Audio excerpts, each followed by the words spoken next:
Okay, let's talk about process because I feel like we've been leading up to this one a few different times. We've mentioned like, well, we'll get to that when it comes to the process. And this one's the meatiest. This one's the hardest, I think. This is the one that takes a lot of forethought. Yeah. And so for this one, I was thinking, I think what this comes back to is a lot of calendaring and scheduling. Not easy. Yes, it's a nightmare. Yes, it takes the whole summer, but it's so important to set up times so that people who need to talk to each other and plan together can plan together.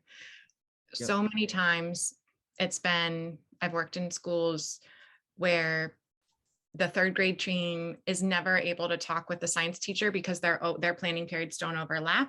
Mhm. So you're not able to chat. You need to build your calendar, not only for students and for when students need breaks and they need lunch, et cetera, but also planning in time for PLCs before the school year even starts. How often, Tyson, you've been in schools, how often is PD? It feels like an afterthought. It's like, oh, we have PD this month. We need to do a PD on something. That time needs to be set aside. Teachers need the break before they go into the PD. Like, don't have dismissal and PD be at the same time. Sorry, this is just gripes. Oh, The flashbacks. process matters, right? You can't be walking your kids out and in this amazing new PD on this cool data system. So carve out the time. And any time invested in your teachers is a huge investment in your school. And I know that administrators know that, but just to hear that one more time, when you can, delegate and have all of your supporting roles be supporting roles. When can a paraprofessional help with some type of data entry or sharing things so that your core practitioners, the teachers with the most expertise, can partake in the data meeting or the PD that's about the thing that they're teaching. Yeah. It's heartbreaking when the ELA teacher is not able to come to the ELA meeting because of a scheduling conflict. Like, we could have seen that. Yeah. This also has me think of, there are so many ways now to do shared work, even if you're not in the same room, in the True. same hour. So investigate, what would it take if every teacher had, 15 minutes to review the data that we as a school, have decided to review and on the cadence that we all decided that would be beneficial, not necessarily at the same time, but is the data Yeah, available? no, Would they yeah, need it? definitely. Are the notes that they take visible to other teachers? Or does this kind of just like live in people's brains and then it's guarded? Like how generous are we being with our thoughts and our analysis? Absolutely. I appreciate that push.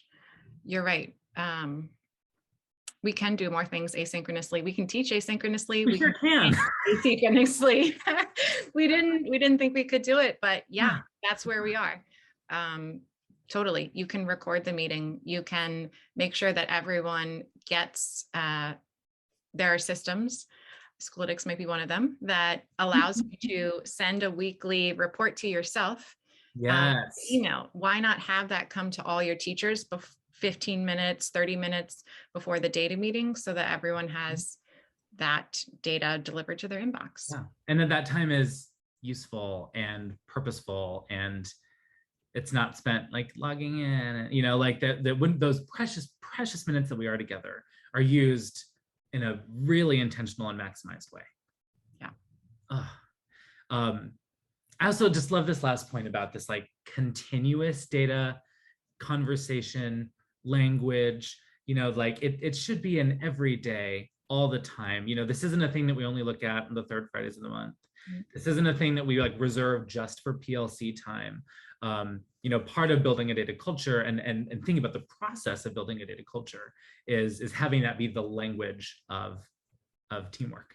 And what is the evidence that we're doing a really great job, because we're all trying so hard. Mm-hmm.